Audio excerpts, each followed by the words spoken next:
Now coming to the next paragraph, migratory birds.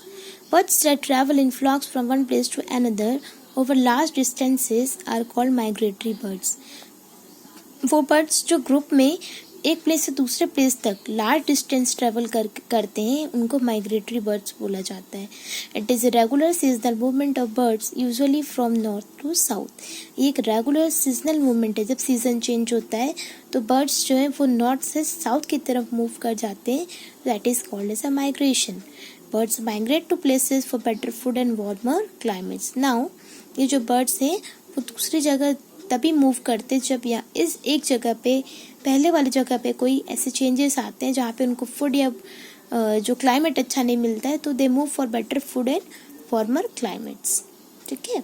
जैसे कि कुछ बर्ड्स हैं जो समर सीजन में को गर्मी में पसंद है, गर्मी में रहना पसंद करते हैं. अगर उस जगह ठंडी आ गई तो वो गर्म प्लेस पे मूव कर जाते हैं.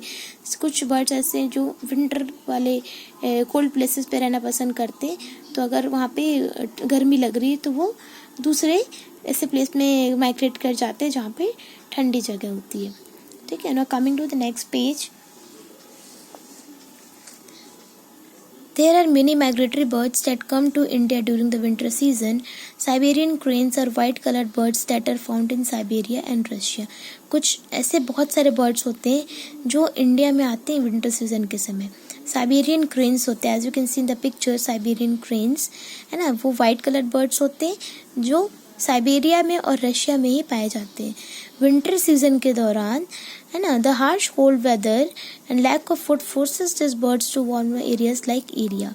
जब वहाँ विंटर सीजन होता है और वहाँ पे बहुत ज़्यादा ठंडी होती है रशिया और साइबेरिया में तो ये सारे जो बर्ड्स हैं वो इंडिया में आ जाते हैं because of food, lack of food. वहाँ पे फूड नहीं होता रशिया में, इसलिए लोग इंडिया में माइग्रेट कर जाते हैं.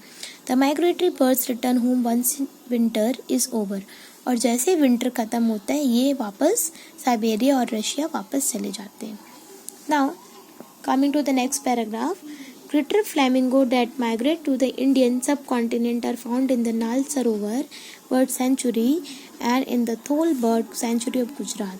ये जो ग्रेटर फ्लैमिंगो जो बर्ड होता है वो इंडियन सब कॉन्टिनेंट में माइग्रेट करते हैं. जो वो कहाँ कहाँ आपको मिलते हैं वो आपको नाल सरोवर बर्ड सेंचुरी में मिल जाएंगे और थोल बर्ड सेंचुरी जो कि गुजरात में है वहाँ आपको ये सारे बर्ड्स जो दिख जाएंगे.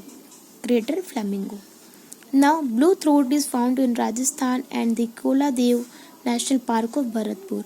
ब्लू थ्रोट जो बर्ड है ये भी एक बर्ड है वो आपको राजस्थान में मिल जाएगा. कोलादेव में national blue throat is found in Rajasthan में मिल जाएगा और आपको कोलादेव नेशनल पार्क में मिल जाएगा और भरतपुर.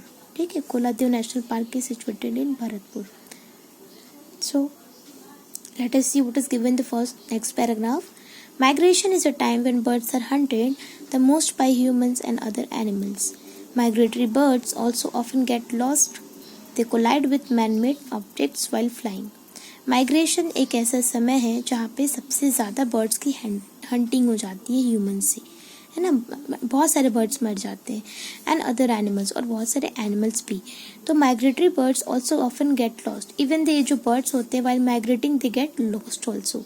ठीक है. अपना रास्ता भूल जाते हैं वो. And they collide with man made objects while flying.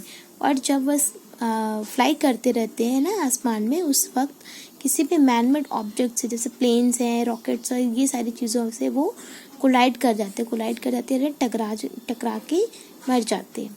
ठीक है. Now next paragraph is care for birds. We should take care of birds also. We can care for our feather friends in our small ways. As we have seen in the last chapter, we should care for animals. In this chapter, we will be seeing how we can care for birds also. Now, because there are feather friends and we have to care for them, let us see what can we do. First, during summer, we can keep a bowl full of water in the balconies of our homes for thirsty birds. Summer season में हम एक कटोरी पानी जो है balcony में रख सकते हैं प्यासे जो बर्ड्स आते हैं उनके लिए है ना. You must have seen so many birds search here and there है ना. यहाँ वहाँ घूमते हैं, वाटर उनको चाहिए रहता है तो हम वहाँ पे एक बाउल में पानी रख सकते हैं बालकनी में. We should avoid caging birds. We should not है ना केज में बर्ड्स को बंद करके नहीं रखना चाहिए. थर्ड है Holmes of many Birds have been destroyed due to human activities like cutting trees, etc. We should avoid cutting down trees and protect the natural habitats for birds to live. हमने घर birds के जो घर है उनको बहुत destroy किया है ह्यूमन एक्टिविटीज़ के कारण, जैसे कि ट्रीज़ कट करना, ये सारी चीज़ों के कारण बर्ड्स के जो शेल्टर है वो बहुत ही ज़्यादा डिस्ट्रॉय हो चुके हैं. तो हमको ट्रीज़ कट करना छोड़ देना चाहिए और उनके नेचुरल हैबिटेट्स को प्रोटेक्ट करना चाहिए, ताकि अगर ट्रीज़ ही नहीं रहेंगे तो वो नेस्ट कहाँ बनाएंगे ना, इसलिए हमको ट्रीज़ कट नहीं करना चाहिए.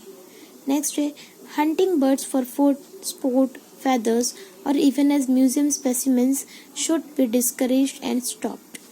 बर्ड्स को कुछ लोग हंट करते हैं फूड के लिए, है ना, they eat, and some hunt as a hobby, है ना, स्पोर्ट्स के उनको शूटिंग का जो हॉबी रहता है ये सारी चीज़ों के लिए, फेदर्स के लिए कुछ लोग हंट करते हैं, कुछ लोग म्यूजियम स्पेसिमेन में के लिए उनको हंट करते हैं. तो ये सारी चीज़ें जो है हमको स्टॉप करनी चाहिए, डिस्करेज करना चाहिए, बंद करना चाहिए सारी चीज़ें, है ना, बिकॉज इससे बर्ड्स जो है इंडेंजर्ड हो जाएंगे और वो उनको चोट भी पहुंचती है ना, इसीलिए we should not do all this things, we should stop doing this.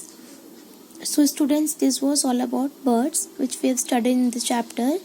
Now you have to go through the chapter once, and if you have any doubt, we'll be discussing in online class. Okay students, bye for now.